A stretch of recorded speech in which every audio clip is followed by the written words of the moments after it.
போகிறாங்க. வாங்க அது எப்படி செய்கிறாங்கன்னு பார்க்கலாம். இப்போ என்ன பண்ணுறாங்க பார்த்தீங்கன்னா, கொத்தமல்லியும் பச்சை மிளகாவையும் கொட்டுறாங்க, கட் பண்ணி கொட்டுறாங்க. எதில் கொட்டுறாங்கன்னா, ஒச்சக்கல்லையை மிக்சியில் அரைச்சி அதில் கருஞ்சீரகங்களாக போட்டு அதில் போடுறாங்க. இங்கே பார்த்தீங்கன்னா 2 கிலோ மாவை போட்டு பசினுங்கிறாங்க. லாஸ்ட்டாக என்ன தான் பண்ண போகிறாங்கன்னு பார்க்கலாம் வாங்க. இப்போ மிளகு பவுட்ரு கொட்டுறாரு. கொட்டிட்டு மிக்ஸ் பண்ண போகிறாருன்னு நினைக்கிறேன். இல்லை உப்பு போடுறாரா? ஓகே உப்பு 1 ஸ்பூன்.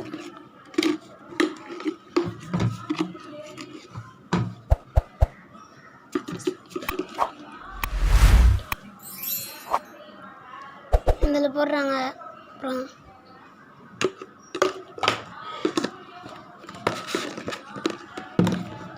நல்லா தண்ணி போட்டு செய்யணும். இப்போ என்ன பண்ணுறேன்னா, நல்லெண்ணெய் ஊற்றுறாரு. செக்கு நல்லெண்ணெயை நல்லா பார்த்துவாங்க. இது நல்லெண்ணெய் தான். இப்போ என்ன பண்ணுறேன்னா, நல்லெண்ணெய் ஊற்றி கலக்க போகிறான்னு நினைக்கிறேன். இல்லைப்பா, தண்ணி ஊற்றுறாமா? 1 கிளாஸில் பாதி தண்ணி ஊற்றணும். நல்லா இங்கே பிசைகிறாங்க. ஏன்னா வீட்டில் பிசைகிற மாதிரி இங்கே பிசைகிறாங்க. இவர் கலக்குறாரு கையாலேயே.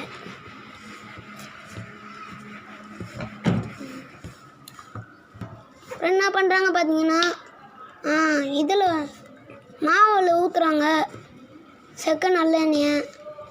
நல்லா பார்த்துக்கோங்க.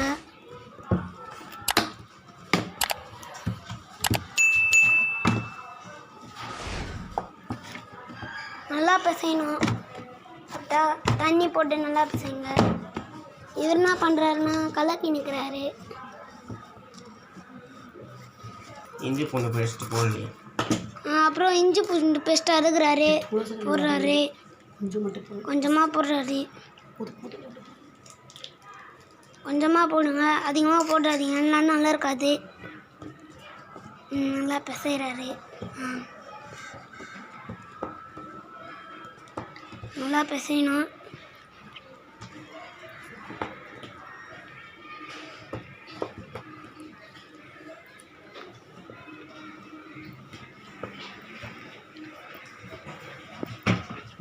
நல்லா பிசைறாங்க. அப்புறம் என்ன பண்ணுறாருன்னா, சில்லி பவுடர் போடுறாரு. ஒரு 2-3 ஸ்பூன் போட்டால் போதும், அதிகமாக போட்டுறாதீங்க, என்ன காரமாக இருக்கும். அப்புறம் காதுலேருந்து புகை தான் வரும்.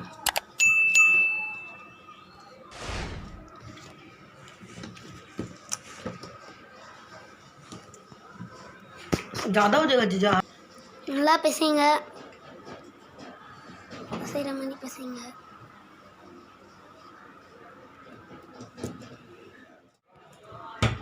அந்த மாதிரி பிரித்து அந்த உருண்டையாக தட்டில் வச்சுருக்கோங்க.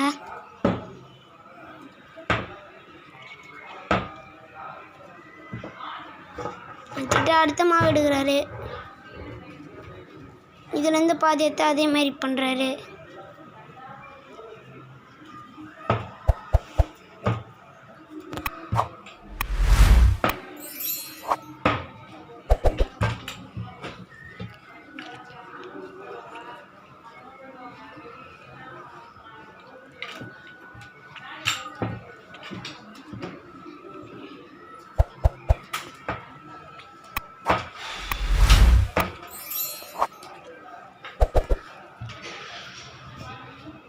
அப்புறம் என்ன பண்ணுறாருன்னா, செஞ்ச அந்த ஒச்சக்கல்லி நல்லா பிசைஞ்சி அதை எழுதுறாரு. அப்புறம் அந்த மாவை ரவுண்டாக்குறாரு. ரவுண்டாக்கி பாத்திரம் மாதிரி ஆக்குறாரு.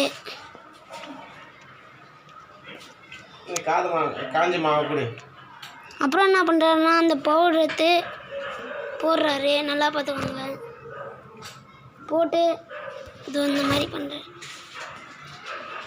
ரவுண்டாக திருப்பி பண்ணுறாரு. பண்ணிவிட்டு அப்புறம் ரவுண்டாக பண்ணுறாரு.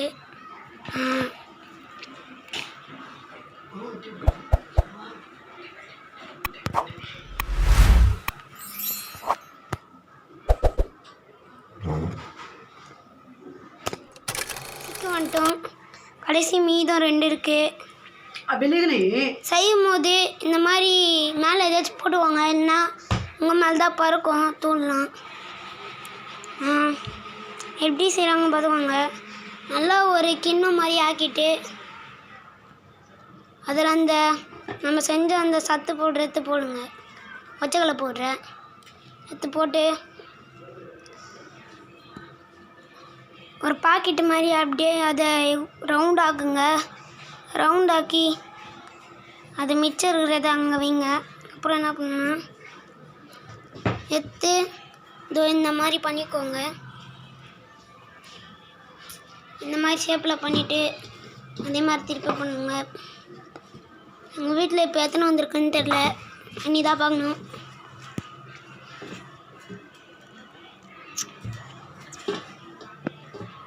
இப்போ பார்த்தீங்கன்னா மொத்தமாக காலி, கொஞ்சம் கூட இல்லை இந்த ஒச்சக்கடலை பவுட்ரு.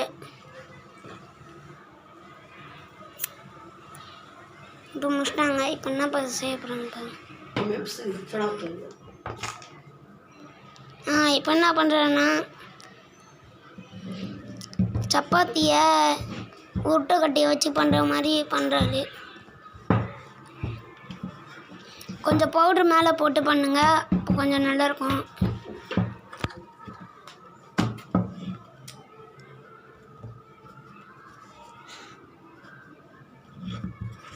நல்லா உருளுங்க உருட்டு கட்டியை வச்சு.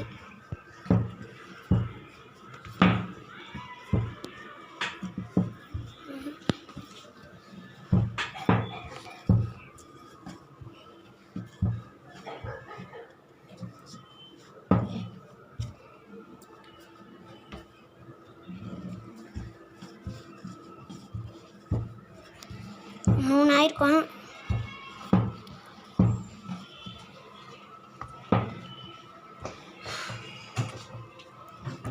உங்களுக்கும் இந்த மாதிரி டெய்லியும் ஒரு வீடியோ வேணும்னா இந்த சேனலை சப்ஸ்கிரைப் பண்ணிக்கோங்க. சேனலை சப்ஸ்கிரைப் பண்ணிங்கன்னா நாங்கள் போடுற வீடியோ டெய்லி போடுற வீடியோ உங்களுக்கு வந்துடும். அப்போ நீங்கள் பார்த்து கற்றுக்கலாம். பாருங்கள்,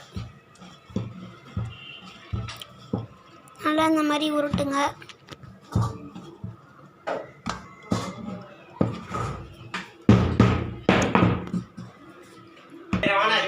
இங்கே உருட்டுறதுக்குள்ளே தவா வைத்து சூடு பண்ணிக்கோங்க. அந்த தவால் தான் நம்ம இப்போது செய்ய போகிறோம்.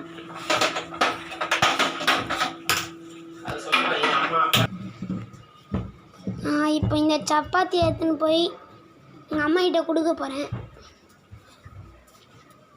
இந்த சப்பாத்தி எடுத்து தவாவில் போட்டுருவாங்க. இங்கே போட்ட மாதிரி போடுவாங்க.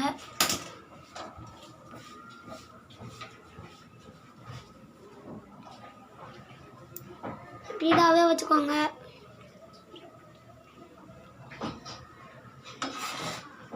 அப்புறம் போட்டு திருப்புங்க. திருப்பிட்டு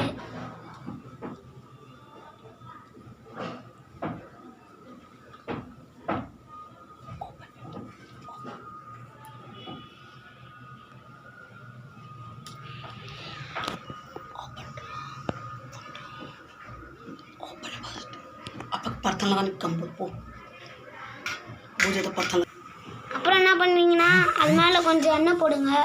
அப்போ நல்லாயிருக்கும். இதோ இவங்க போடுற மாதிரி எண்ணெயை போட்டு திருப்புங்க. தானாகவே வரும்.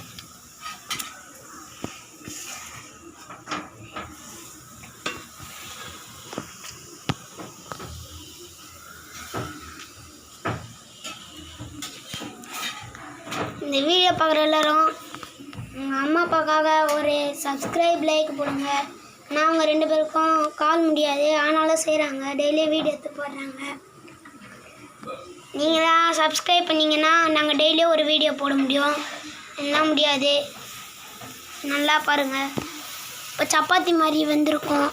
அங்கேயோ பாருங்கள், சப்பாத்தி மாதிரி வெந்திருக்கும். நான் சாப்பிட்டு பார்த்தா சூப்பராக இருக்கும்.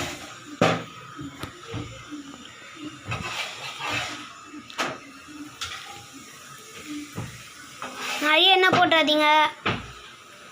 நிறைய எண்ணெய் போட்டிங்கன்னா நல்லா இருக்காது. கொஞ்சமாக எண்ணெய் போடுங்க.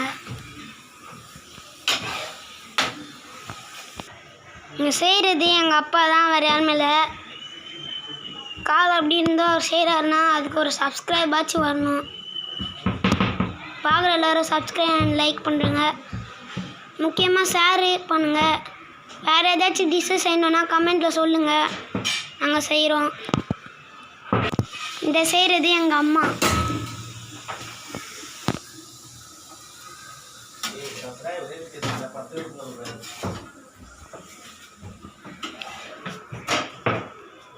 லாஸ்ட்டாக எப்படி இருக்குன்னு நீங்கள் பாருங்கள். சப்பாத்தி மாதிரி இருக்குது, ஆனால் சப்பாத்தி இல்லை, இது ஒச்சக்கலை சப்பாத்தி.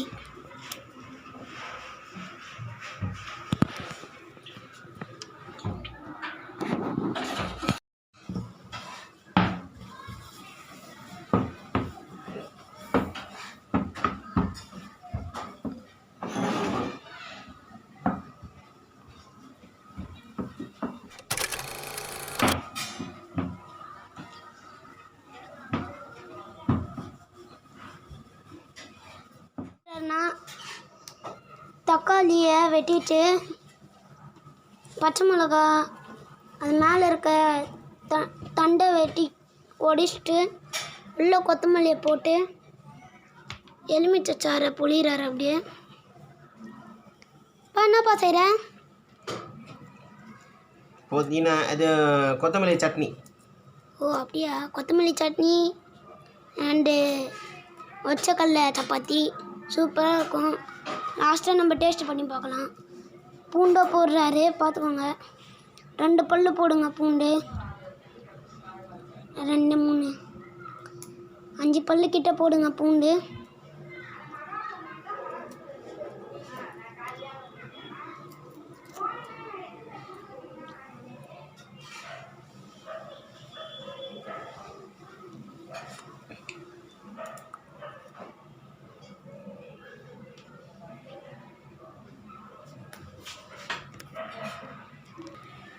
மிக்சியில் போட்டு அரைக்கிறாரு பாருங்க.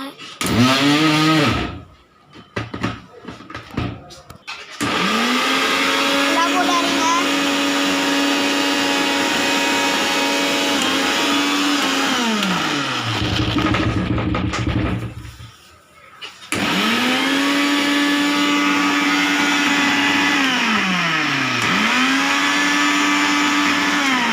ஒன்றில் மட்டும் வைங்க,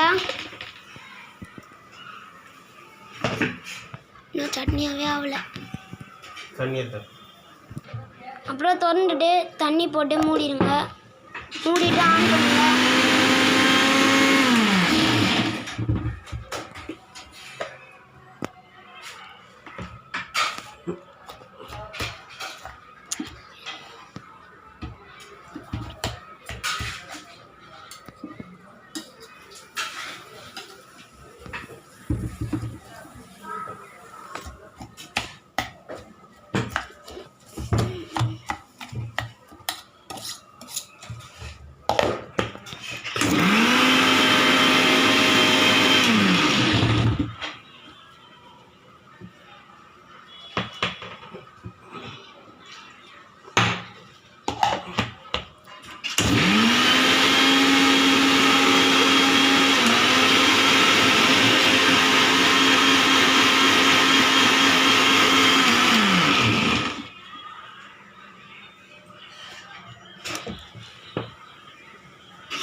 இந்த மாதிரி பண்ணுங்க.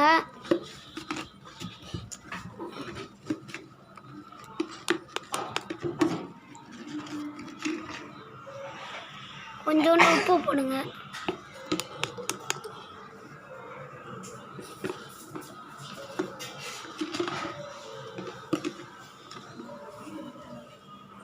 மூணு ஸ்பூன் உப்பு போட்டு நல்லா கலக்குங்க.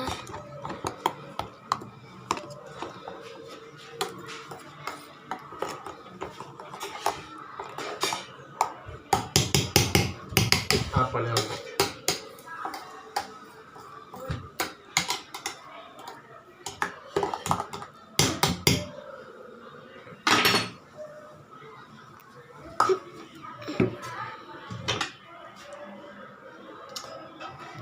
ஃபைனலி ரிசல்ட்டுக்கு வந்துட்டோம்.